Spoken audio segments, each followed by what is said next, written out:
ఓం శ్రీ కాళహస్తీశ్వర జ్ఞాన ప్రసూనాంబాయ నమః.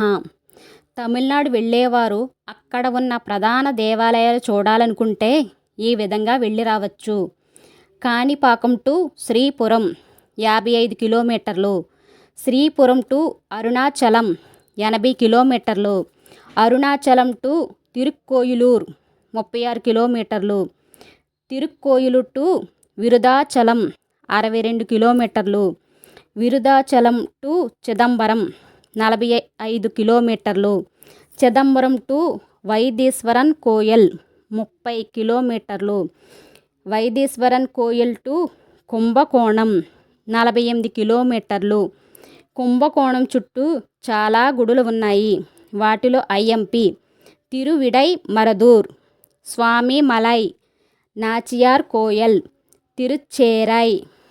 కుంభకోణం టు తిరువారూర్ 48 కిలోమీటర్లు, తిరువారూర్ టు తంజావూర్ 60 కిలోమీటర్లు, తంజావూర్ టు శ్రీరంగం 60 కిలోమీటర్లు, శ్రీరంగం టు జంబుకేశ్వరం 4 కిలోమీటర్లు, జంబుకేశ్వరం టు సమయపురం 7 కిలోమీటర్లు, సమయపురం టు మదురై 142 కిలోమీటర్లు, మదురై టు రామేశ్వరం 173 కిలోమీటర్లు, రామేశ్వరం టు తిరుచెందూర్ 222 కిలోమీటర్లు, తిరుచెందూర్ టు కన్యాకుమారి 90 కిలోమీటర్లు, కన్యాకుమారి టు సుచింద్రం 15 కిలోమీటర్లు, సుచింద్రం టు టెంకాసి 135 కిలోమీటర్లు, టెంకాసి టు శ్రీవిల్లిపుత్తూరు 82 కిలోమీటర్లు,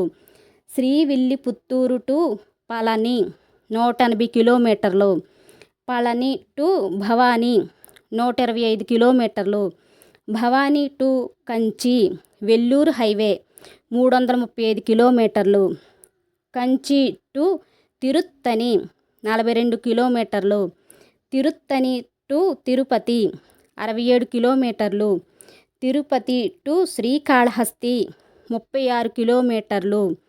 తమిళనాడు ఫుల్ టూర్ వెళ్ళిన దారిలో తిరిగి రాకుండా చూసి రావచ్చు.